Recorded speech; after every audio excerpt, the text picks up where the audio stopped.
नमस्कार दोस्तों, स्वागत है आपका जीएस गुरु विकल चैनल पर। और आज से हम लोग हिंदी की क्लास शुरू कर रहे हैं। हिंदी का एक डेमो वीडियो आपको मिला था, जिसे हमने कल आपको ग्रुप पर लिंक भेज दिया था। उसमें समास पढ़ाया था। समास आप लोग तैयार कर लेंगे। समास से एक क्वेश्चन पक्का होता है यूपी ट्रिपल एससी के एग्जाम में। यूपी ट्रिपल एससी का कोई भी एग्जाम देंगे, चाहे आप लोअर पीसीएस का एग्जाम दें, चाहे यूपी पीसीएस का एग्जाम दें। यूपी पीसीएस तो यूपी एपीएससी से होता है, फिर भी उसमें हिंदी आती है। साथ ही आरओ में भी हिंदी आती है, उसमें भी समास आएगा। और साथ ही आप वीडियो का देंगे, लेखपाल का एग्जाम देंगे, जूनियर असिस्टेंट का एग्जाम देंगे, उसमें समास का एक क्वेश्चन जरूर होगा। कभी कभी 3-4 क्वेश्चन भी पूछ लेता है। तो उस वीडियो से आप 4 क्वेश्चन जरूर तैयार कर ले जाइए। उस समास को अच्छे से आपने समझ लिया, पढ़ लिया। अगर कहीं समझने में दिक्कत आ रही है तो आप हमको कमेंट बॉक्स में कमेंट करेंगे या पर्सनल मैसेज भी कर सकते हैं हमारे नंबर पर, ठीक है। तो हम उसको सोल्यूशन आपको देंगे। और आज हम लोग एकदम शुरुआत से हिंदी को शुरू करने वाले हैं, वर्णमाला से। यहां से भी क्वेश्चन बनते हैं। तो आज हम लोग वर्णमाला का अध्ययन करने वाले हैं, वर्णमाला पढ़ेंगे। वर्णमाला में जो है एकदम बेसिक से शुरुआत करेंगे और उस लेवल तक चलेंगे जहां से हम लोग मैक्सिमम क्वेश्चन सॉल्व कर पाएंगे। हिंदी आपको लगता होगा बहुत सरल है, पर वास्तविकता यही है कि हिंदी बहुत कठिन है। अगर अच्छे से नहीं पढ़ा है तो आप हिंदी में लीड नहीं ले पाएंगे। हिंदी इसलिए कठिन है क्योंकि हिंदी के अगर 25 क्वेश्चन आ रहे हैं तो 25 में से आप 20 क्वेश्चन आराम से कर ले जाओगे। थोड़ा बहुत पढ़ा है तो 20 क्वेश्चन कर ले जाओगे, लेकिन 20 के ऊपर बढ़ना मुश्किल ही नहीं, नामुमकिन हो जाएगा। तभी पढ़ पाओगे आप जब अच्छे से पढ़े हो। और हिंदी में इतना कंपटीशन होता है कि लड़के 25 में से 25 क्वेश्चन सही करके आते हैं, 25 में से कम 24 क्वेश्चन सही करके आते हैं।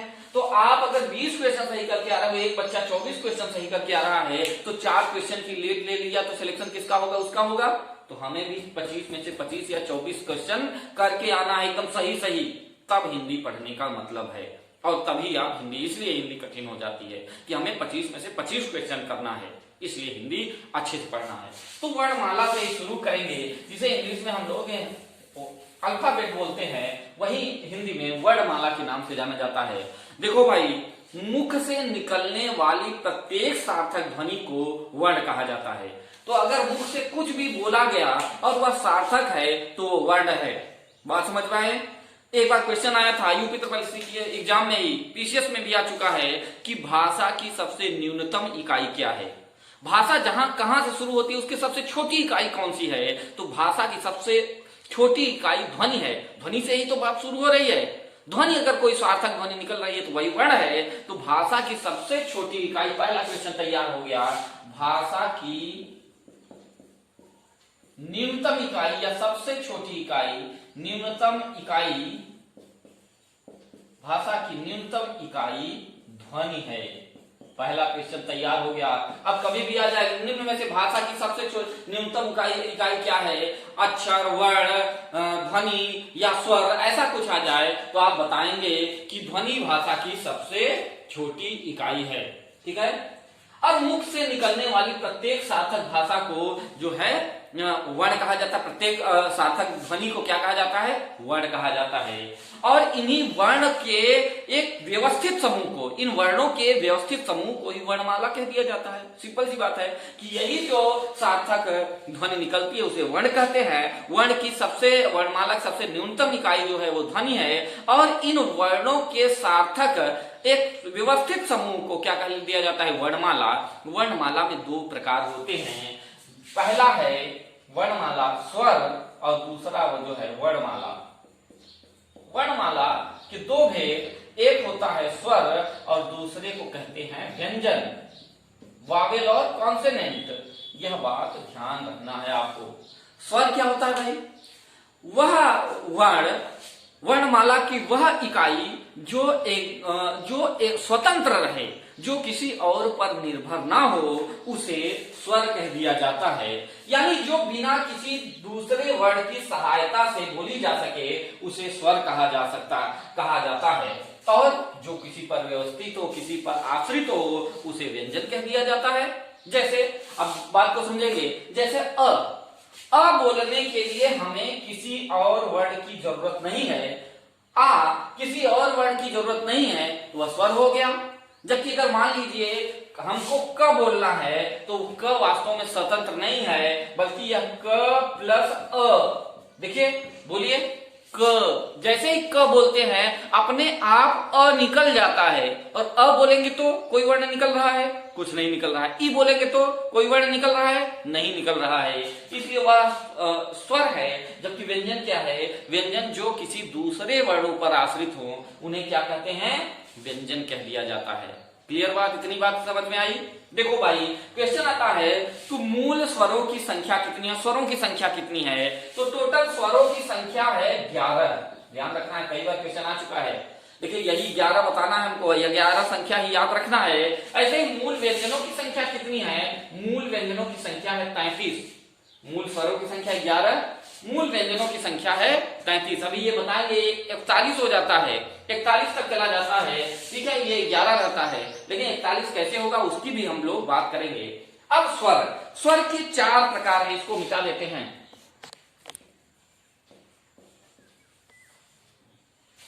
स्वरों की संख्या हमने बताया 11, ये आप ध्यान रखेंगे। अब स्वरों के भेद देखें। अगर स्वर देखें तो स्वर कौन से होते हैं? आपने पढ़ा होगा बचपन में, अ, आ, ई, री, उ, बड़ा उ, ए, ऐ, ओ, औ। बाद में हम लोग पढ़ते समय अंग और अह को भी पढ़ते हैं, और वास्तव में इन्हें स्वरों में ऐड नहीं किया जाता। शुरुआत के ये जो 11 हैं, 1 2 3 4 5 6 7 8 9 10 11, इन्हीं को मूल स्वर कहा जाता है। तो स्वरों की संख्या 11 बताई गई है। ये तो बाद में जोड़ दिए गए हैं, तो इन्हें स्वर रखते स्वर के साथ ही हैं, अनुस्वार के रूप में रखे जाते हैं, और विसर्ग के रूप में इसे अनुस्वार और इसे विसर्ग के रूप में रखा जाता है। इन्हें हम काउंट में नहीं रखते हैं। इस आधार पर स्वर को 4 भागों में बांटा जाता है। 4 भागों में कौन कौन से? तो स्वर को 4 भागों में बांट लिया जाता है। चार भाग कौन कौन से हैं? हम थोड़ा सा इसको ऐसे डिटेल में देख लेंगे। पहला होता है ह्रस्व स्वर। ह्रस्व स्वर, ह्रस्व मतलब होता है छोटा। फिर होता है दीर्घ स्वर, दीर्घ स्वर। तीसरा होता है प्लुत स्वर, प्लुत स्वर। और चौथा होता है संयुक्त स्वर। क्या होता है भाई? संयुक्त स्वर, संयुक्त स्वर। अब देख लेते हैं ह्रस्व स्वर कौन कौन से होते हैं। अ, जो छोटा कौन कौन से? अ, ई, उ और री। इन्हें क्या कहा जाता है? ये ह्रस्व स्वर कहा जाता है। अ, ई छोटी, उ छोटा उ होगा भाई, छोटा उ और री, इन्हें ह्रस्व स्वर कहा जाता है। दीर्घ स्वर, अच्छा, जिनको बोलने में, अगर हम बोलते हैं जिनको बोलने में एकदम न्यूनतम समय लगे तो उन्हें क्या कहते हैं? एकदम कम से कम समय लगे, उसे ह्रस्व स्वर कहा जाता है, ह्रस्व स्वर के नाम से जानते हैं। इस बात को आप ध्यान रख लेंगे। ऐसे ही जिसको बोलने में ह्रस्व से 2 गुना समय लगे, कितना? 2 गुना समय लगे। अगर हम ये बोले अ और इसको बोलने में आ, 2 गुना समय हमने लगा दिया, तो वही दीर्घ स्वर हो जाता है। इनकी संख्या भी जो है 4 2 6 हो जाएगी, 1 2, ठीक है, 3 4 5 6 7, इनकी कुल संख्या हो जाएगी 7। कौन कौन से? आ, बड़ी, बड़ा उ, ए, ऐ, ओ, औ। ये होते हैं दीर्घ स्वर। यानी ह्रस्व स्वर वे स्वर होते हैं जिनको बोलने में न्यूनतम समय लगे। दीर्घ स्वर वे स्वर होते हैं जिनको बोलने में ह्रस्व स्वर की तुलना में 2 गुना स्वर लगे। 2 गुना समय अगर लगे ह्रस्व की तुलना में, बोलने में 2 गुना समय लगे तो दीर्घ स्वर। वही प्लुत स्वर होता है अगर ह्रस्व की तुलना में किसी स्वर को बोलने में 3 गुना समय लग जाए तो उसे कह देते हैं प्लुत स्वर। ऐसा केवल एक ही स्वर है, वो है ओम। ऐसे भी लिख देते हैं ओम, ओम बोलने में देखिए ओम 3 गुना समय लग गया। अ बोला, आ 2 गुना समय लगा, ओम 3 गुना, इसे प्लुत स्वर कह दिया जाता है। क्वेश्चन आ चुका है, प्लुत निम्न में से प्लुत स्वर कौन सा है? अ आ री उ। ओम आ गया है तो आपको क्या लगा देना है? ओम को प्लुत स्वर कह दिया जाता है। संयुक्त क्या स्वर क्या होता है? संयुक्त स्वर वे स्वर हैं जो अन्य स्वरों से मिलकर बने हैं, अकेले स्वतंत्र नहीं बल्कि कॉम्बिनेशन से बने हैं, वो होते हैं संयुक्त स्वर। और इन्हीं दीर्घ स्वरों में से ही मिलाकर बना दिया गया है ए, ऐ, ओ, औ। ये 4 हैं जिन्हें संयुक्त स्वर कहा जाता है।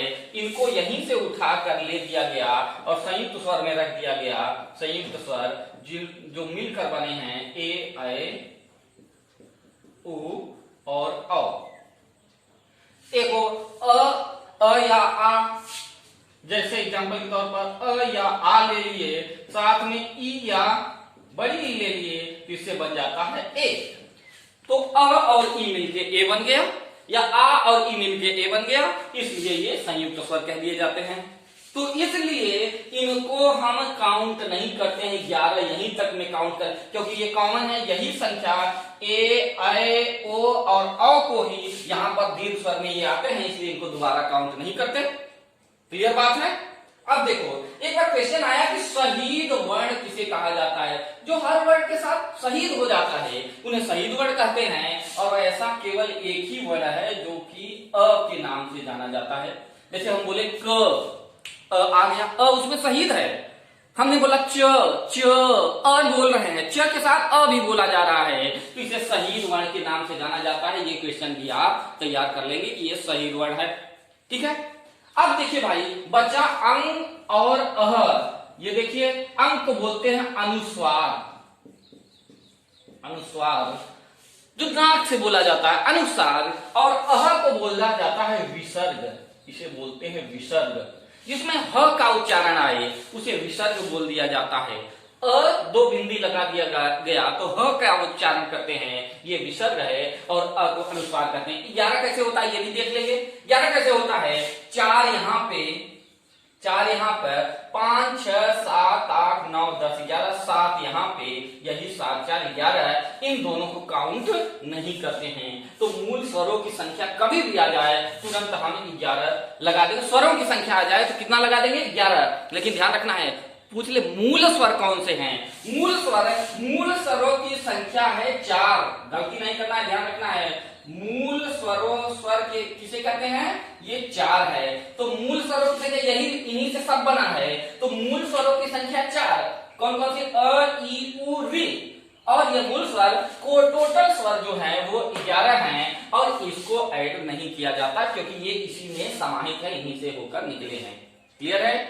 आशा ही नहीं विश्वास है कि आपको स्वर समझ में आ गया होगा। सीधे क्वेश्चन आएगा स्वरों की संख्या कितनी है तो क्या बताएंगे? 11। मूल स्वर कितने हैं तो क्या बताएंगे? 4। कौन कौन से? अ, ई, उ। ह्रस्व स्वर किसे कहते हैं? जिन्होंने बोलने में न्यूनतम समय लगे वो 4 हैं। दीर्घ स्वर कम कितने हैं? 7 हैं। और वो जिनको बोलने में ह्रस्व की तुलना में 2 गुना समय लगे। प्लुत स्वर किसे बोलते हैं? जिनको बोलने में ह्रस्व की तुलना में 3 गुना समय लगे, और वो है ओम। और चौथा संयुक्त स्वर जो कई वर्णों से, कई स्वरों से मिलकर बनता है। क्लियर बात? ये स्वर हो गया। और ये अनुस्वार किसे बोलते हैं? अंक को अनुस्वार, जबकि अह को विसर्ग के नाम से जाना जाता है। ये स्वर में काउंट नहीं होते, संख्या में काउंट नहीं होते। क्लियर बात? आगे चलते हैं हम लोग, अब जो है व्यंजन पढ़ते हैं। अब ये व्यंजन है, व्यंजन को हम लोग पढ़ेंगे। अब व्यंजन हमने बताया कि जो स्वतंत्र अस्तित्व नहीं रखते, जो स्वतंत्र नहीं होते, बल्कि वो स्वरों पर आश्रित होकर ही बनते हैं, उन्हें व्यंजन कह दिया जाता है। और वर्णमाला में स्वर और व्यंजन दोनों का मिलकर ही वर्णमाला का निर्माण हुआ है, व्यवस्थित रूप में मिलकर ही वर्णमाला का निर्माण हुआ है।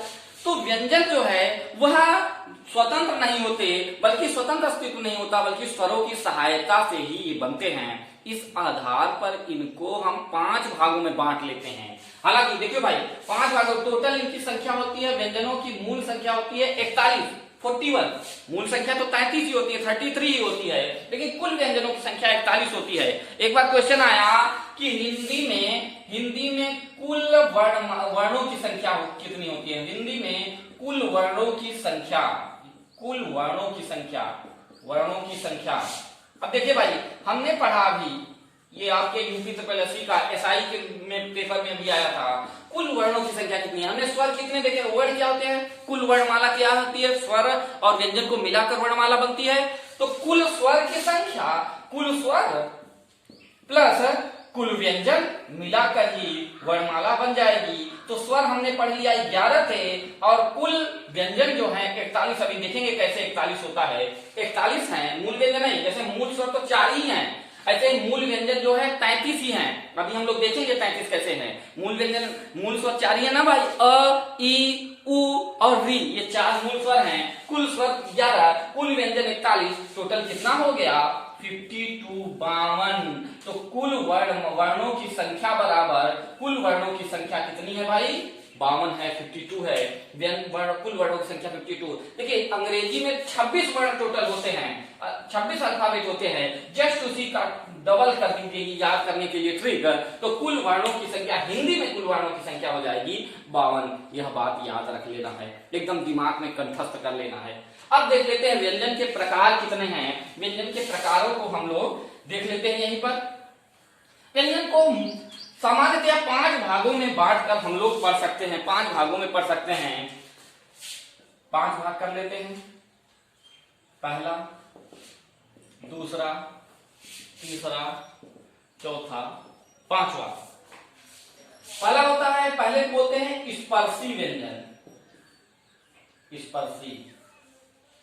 दूसरा होता है अंतस्थ, अंतस्थ, पहला, दूसरा।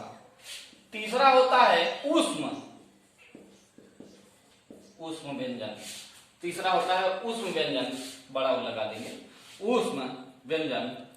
चौथा होता है संयुक्त व्यंजन, संयुक्त व्यंजन, जो अन्य व्यंजनों से मिलकर बने हैं उन्हें संयुक्त व्यंजन कह दिया जाता है। इंग्लिश में कॉन्सोनेंट व्यंजन को बोलते हैं।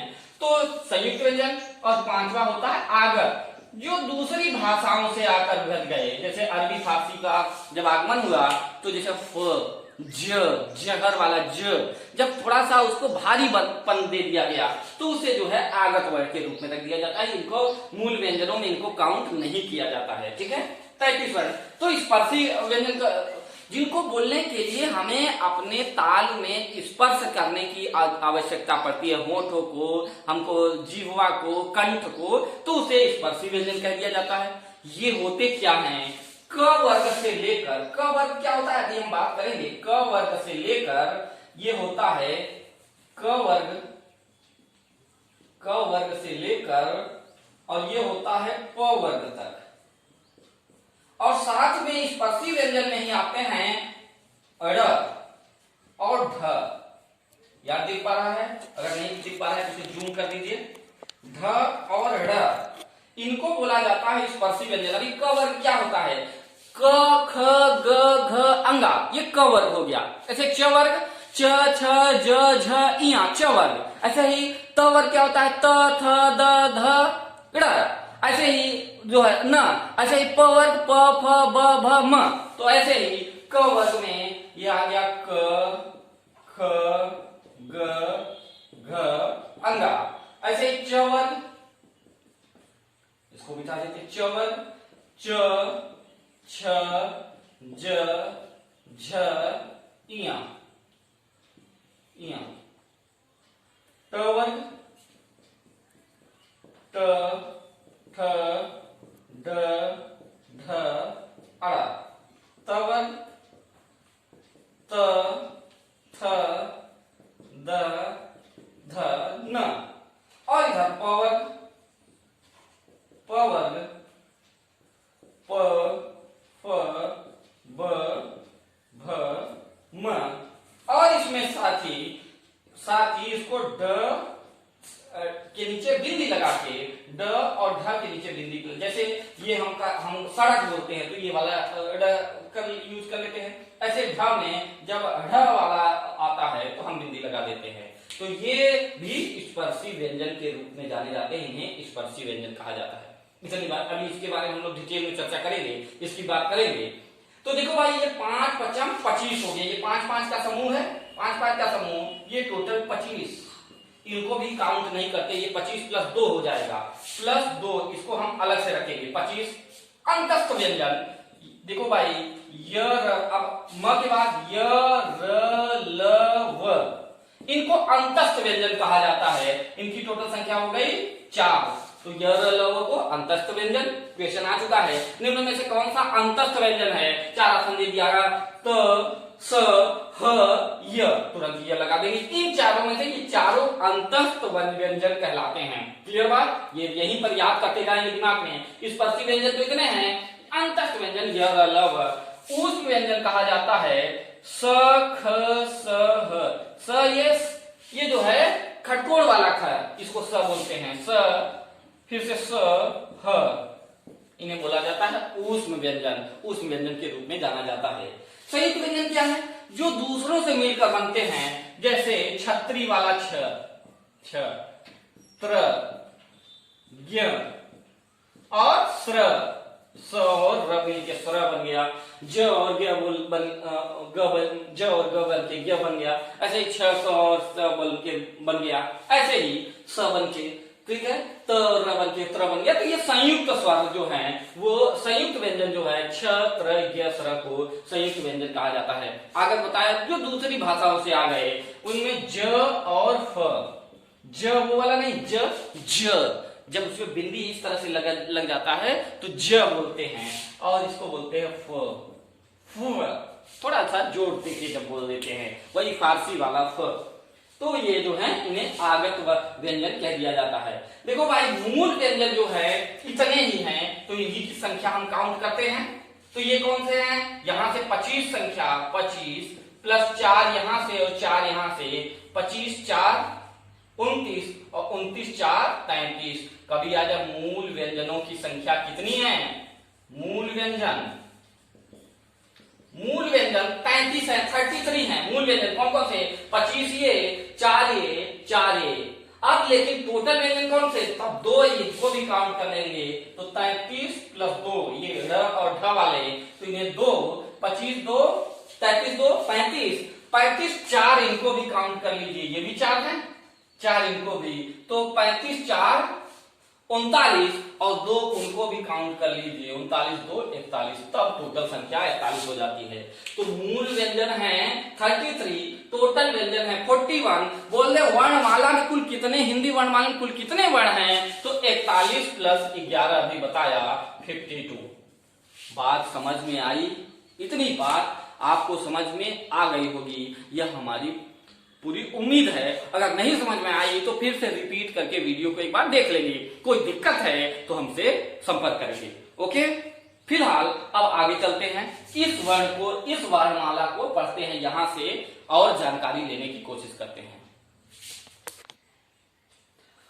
व्यंजनों के उच्चारण के स्थान के आधार पर हमने इसको डिस्क्राइब किया है, हम इसको देखने वाले हैं। व्यंजन अभी हमने देखा, अब उसी में क वर्ग में क ख ग घ अंगा ऐसा भी क्वेश्चन आ चुका है, एकदम सिंपल क्वेश्चन की पूछ लेगा कि निम्न में से जो है कौन सा च वर्ग में आता है, और 4 ऑप्शन दे दिया।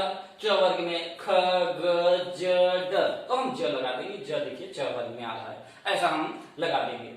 देखो भाई, बोलने के आधार पर इनको डिवाइड किया गया, हिंदी में इनका विभाजन किया गया है उच्चारण स्थान के आधार पर, जैसे जहां से यह आवाज निकलती है। जैसे जैसे क्या, क वर्ग को कंठ कहा जाता है। क्या कहा जाता है? कंठ कहा जाता है। कंठ, कंठ से आवाज निकलती है। इससे कोई भी हमारे जिह्वा, हमारा ताल, हमारा ओठ नहीं हिलता, बल्कि यह कंठ से, इस गले से आवाज आती है, तो इसे कंठ कहा जाए। जैसे बोल के देखिए, आप बोलेंगे क बोलने में हमारी जीभ नहीं हिली, हमारा होंठ नहीं हिला, हमारे ताल नहीं हिले, बल्कि यहां से हिलता है क, है ना, ख ग, तो इसे कंठ में रखा गया है, याद रहेगा। उसके कंठ वर्ग में कौन आएगा? तो क वाला क ख ग घ अंगा जो है ये कंठ वर्ग में है। वैसे ही च वर्ग में इसको बोलते हैं, च वर्ग को तालव्य। जैसे ही च बोले ताल, ताल से इसकी आवाज आती है। ताल क्या होता है? हमारे मुख का ऊपर वाला हिस्सा। जैसे हम बोले च बोलते हैं, हमारे च, हमारी जीभ जो है वह ताल में छूती है, तो च हो जाता है। तो च वर्ग को क्या बोलते हैं? तालव्य। तालुव्य या तालव्य के नाम से जाना जाता है। तालु तालु से यह आवाज आती है च छ ज झ, तो ये तालव्य कहे जाते हैं। वहीं जब ट बोलते हैं तो हमारी जीभ मुड़ती है ऐसे याद करने के लिए, तो इसे मूर्धन्य बोल दिया जाता है। मूर्धन्य ऐसे याद करने के लिए कि मुड़ने से मुंह और मूर्धन्य हम लगा देंगे कि ट ठ ड, अब इससे जीभ हमारी मुड़ती है इसलिए इसे मूर्धन्य कहा दिया जाता है, ये भी याद रखेंगे आप। तो टवर्ग, ऐसे ही तवर्ग को हम लोग दंत कहते हैं, ये दांत की सहायता से बोली जाती है, ये जीभ हमारी जाकर दांतों से टकराती है तो इसलिए तवर्ग को हम बोलते हैं दंत्य वर्ग। दंत्य दंत्य पवर्ग, प जैसे बोले हमारे दोनों लिप्स जो है, दोनों होंठ जो है आपस में टच करेंगे, प फ ब, तो इसे बोल देते हैं ओष्ठ वर्ग, ओष्ठ बोल दिया जाता है। याद रहेगा, एक बार रिवाइज कर लें। कंठ से आवाज आए तो कंठ वर्ग यानी क ख ग, तालव्य बोलते हैं च छ ज को, मूर्धन्य बोलते हैं ट ठ ड को, दंत बोलते हैं त थ को, ओष्ठ बोलते हैं प फ को। अभी यूपी पीसीएस 2019 वाला जब हम लोगों ने एग्जाम दिया, सी सेट के पेपर में यही आया था कि निम्न में से तालव्य वर्ग कौन सा अक्षर है, और बहुत सारे लड़के जो है गलत करके आए थे। एकदम सिंपल से क्वेश्चन उठा लेगा और थोड़ा सा आपने ध्यान नहीं दिया है तो आप क्वेश्चन गलत कर जाएंगे। अभी पढ़ रहे हैं तो एकदम बेसिक से एकदम कॉन्सेप्ट को क्लियर करते हुए चलते चले जाएंगे। क्लियर बात। अब नीचे वाला तो हमने देखा है कि य लव को पिछले अभी बताया कि य लव के क्या बोलते हैं, अंतस्थ व्यंजन बोलते हैं, अंतस्थ। सख सह को ऊष्म बोलते हैं, और छत्र यस्र को क्या बोलते हैं, संयुक्त बोलते हैं, संयुक्त व्यंजन के नाम से जाना जाता है। अब एक कॉन्सेप्ट आता है अघोष और सघोष का। अघोष अघोष और सघोष का। प्रत्येक वर्ग में पहला और दूसरे वर्ग को अघोष कह दिया जाता है, जबकि तीसरे चौथे पांचवें वर्ग को, तीसरे चौथे और पांचवें वर्ग को क्या कह दिया जाता है, सघोष कह दिया जाता है। जैसे क वर्ग में देखें तो क और ख क्या है, ये दोनों ये क्या है, अघोष। कभी आ जाए कि निम्न में से अघोष क्या है, अच्छा तीन ऑप्शन दे दे, ज घ अंग क, तो क लगा देंगे, ये अघोष। जबकि 3 4 5 ये पहली संख्या लेके तो 1 नंबर ये है, 2 नंबर ये, 3 नंबर ये, 4 नंबर ये, 5 नंबर, ऐसे ही 1 2 3 4 5 ऐसे ही ये संख्या है। तो पहले और दूसरे स्थान को अघोष, बाकी 3 4 5 को सघोष कह दिया जाता है। तो आप ऐसे लिख लेंगे, अघोष के आगे लिखिए 1 2 और सघोष के आगे लिख लेंगे 3 4 5। तो वर्णमाला में जो भी एक पहले दूसरे संख्या में होगा उसे अघोष और इसको सघोष कह दिया जाता है। एक कॉन्सेप्ट और आता है अल्प प्राण और महाप्राण का। अल्प प्राण और महाप्राण, ये भी एकदम छोटा सा कॉन्सेप्ट, बहुत सरल सा कॉन्सेप्ट है। कॉन्सेप्ट ये है कि यदि बोलने में कम श्वास लगे तो अल्प प्राण, और ज्यादा श्वास लेनी पड़े तो महाप्राण कह दिया जाता है। जैसे क वर्ग में ही देख लें, क को जल्दी से बोल देते हैं, कम श्वास लगती है, ख ज्यादा श्वास लग गई तो क्या बोलेंगे कि पहला ये क्या है, तीसरा और पहला दूसरा तीसरा और पांचवा, इसको बोलने में अल्प प्राण कम श्वास लगती है तो इन्हें पहले तीसरे और पांचवें, ऐसे पहले तीसरे और पांचवें, पहले तीसरे और पांचवें को क्या बोल देंगे, अल्प प्राण, और महाप्राण बोल देंगे दूसरे और चौथे को। तो अल्प प्राण के आगे लिख लेंगे 1 3 5, जबकि महाप्राण को लिख लेंगे 2 और 4। तो 2 और 4 को महाप्राण, जबकि अल्प प्राण बोल दिया जाता है 1 3 5 को। यह भी बात आप ध्यान रख लेंगे, यह भी आप जान लेंगे। अच्छा एक बात और होती है, अनुस्वार। अभी हमने आपको बताया अनुस्वार, इतनी बात आप समझ गए होंगे हमें विश्वास है, और नहीं समझे हैं तो फिर से इसको एक बार वीडियो देख लेंगे। अब आते हैं, एक बात होती है अनुस्वार, इसको भी अभी कॉन्सेप्ट क्लियर करते जाएंगे। अनुस्वार, एक होता है अनुनासिक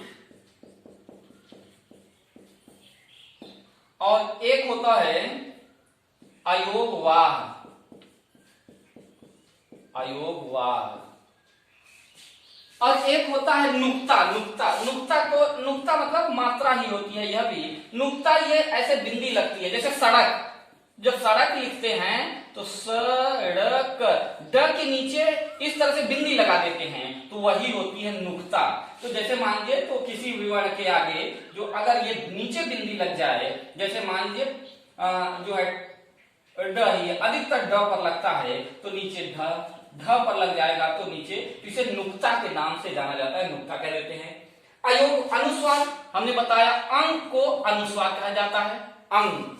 और अनुनासिक, ये चंद्र बिंदी को अनुनासिक कह दिया जाता है। अनुस्वार किसे बोलते हैं? जब नाक से ज्यादा आवाज आए तो अनुस्वार हो जाएगा, अंक। हमारी नाक ज्यादा बोल रही है, लेकिन चंद्र बिंदी बोल देते हैं जब कम नाक, इसकी तुलना में कम नाक का प्रयोग है। जैसे माँ बोलते हैं तो चंद्र बिंदी लग जाएगी, अंक बोलते हैं तो अनुस्वार लग जाएगा। तो इस वाले को बोलते हैं अनुस्वार और इसको बोलते हैं अनुनासिक। और अयोगवाह तो आप जानते हैं, अह को, ठीक है, विसर्ग के नाम से जाना जाता है।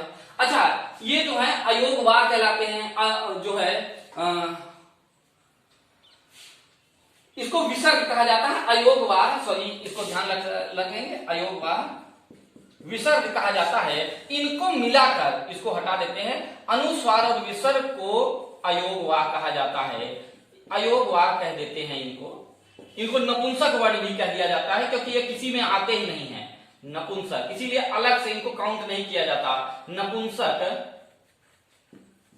नपुंसक वर्ण भी कह दिया जाता है अयोगवाह। अयोगवाह क्या होता है? अह, और विसर्ग क्या होता है? अह। अयोगवाह में अकेले विसर्ग नहीं होता, बल्कि अयोगवाह में अनुस्वार और विसर्ग आता है। तब जब अयोगवाह की बात करें तब अनुनासिक नहीं आएगा, लेकिन ये डिफरेंस के लिए हमने बता दिया कि अनुस्वार होता है अंग में, विसर्ग होता है अह, और अनुनासिक होता है चंद्र बिंदी में। इतनी बात आपको क्लियर हो गई होगी। अब थोड़ी सी एक बार इकाई पूछता है, इसलिए आपको ध्यान रख लेना है कि किससे क्या बनता है। इसी के साथ यह वर्णमाला वाला चैप्टर हमारा समाप्त हो जाएगा। वीडियो भी लंबा हो रहा है, लेकिन ये टॉपिक हमको खत्म कर लेना है। तो देखो भाई, भाषा की सबसे छोटी इकाई भी बताया हमने, ध्वनि। ध्वनि से ही सार्थक ध्वनि को वर्ण कह दिया जाता है, इसे ही वर्ण कह दिया जाता है, ठीक है। तो भाषा की सबसे छोटी इकाई और सबसे छोटी इकाई जो है ध्वनि कहलाती है। अब ध्वनियों से मिलकर, वर्णों से मिलकर बनता है अक्षर। क्या बनता है भाई? अक्षर। जैसे मान लीजिए ध्वनि है अ, क, आ, अब इनसे मिलकर बन गया क, च, अब ये अक्षर बन गए, अब अक्षर बनने लगे। तो वर्णों से मिलकर, ध्वनि से मिलकर अक्षर बन गया। अक्षर से मिलकर बनते हैं शब्द। क्या बनते हैं भाई?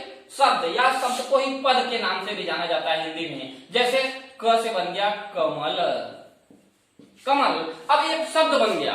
अब शब्दों से मिलकर बनता है पदबंध, पदबंध। जैसे कमल का, अभी इससे क्लियर नहीं हो रहा है, लेकिन एक सेंटेंस लग गया, कमल का, पदबंध हो गया। अब पदबंध से मिलकर बन गया, जो है पदबंध से मिलकर बन जाता है जो है पद या उपवाक्य कह देते हैं इसको, उपवाक्य। जैसे कमल का फूल, अब ये उपवाक्य हो गया, कमल का फूल। अब इन उपवाक्यों से मिलकर बन जाता है हमारा जो है वाक्य। इधर लिख देते हैं वाक्य, वहां नहीं दिख रहा होगा, वाक्य। जैसे कमल का फूल, जैसे में कमल का फूल लाल है। अब एक सेंटेंस बन गया, एक वाक्य है। भाषा की सार्थक इकाई, ध्यान रखना है, जब सार्थक शब्द लिख जाए, भाषा की न्यूनतम इकाई या वर्ड की न्यूनतम इकाई तो ध्वनि होती है, जबकि भाषा की सार्थक इकाई, ये भी ध्यान रखना है, सार्थक शब्द जुड़ गया है। भाषा की सार्थक इकाई कौन होती है? वाक्य को भाषा की सार्थक इकाई कह दिया जाता है, वाक्य को भाषा की सार्थक इकाई कह दिया जाता है। इस बात को ध्यान रख लेना है आपको, भाषा की सार्थक इकाई को वाक्य कह दिया जाता है। इस प्रकार हमने वर्णमाला के सारे टॉपिक को, वर्णमाला के सारी बिंदुओं को पढ़ लिया है। इसके प्रीवियस ईयर क्वेश्चन अगर आपको मिल जाए, अभी तो बुक शॉप अब बंद है, फिर भी सॉल्व करने की कोशिश करेंगे, कम से कम इसको तैयार कर लेंगे। आगे हम जब टेस्ट लेंगे तो आपको यही सारे क्वेश्चन मिलेंगे। अगले लेसन में मिलते हैं। Thank you.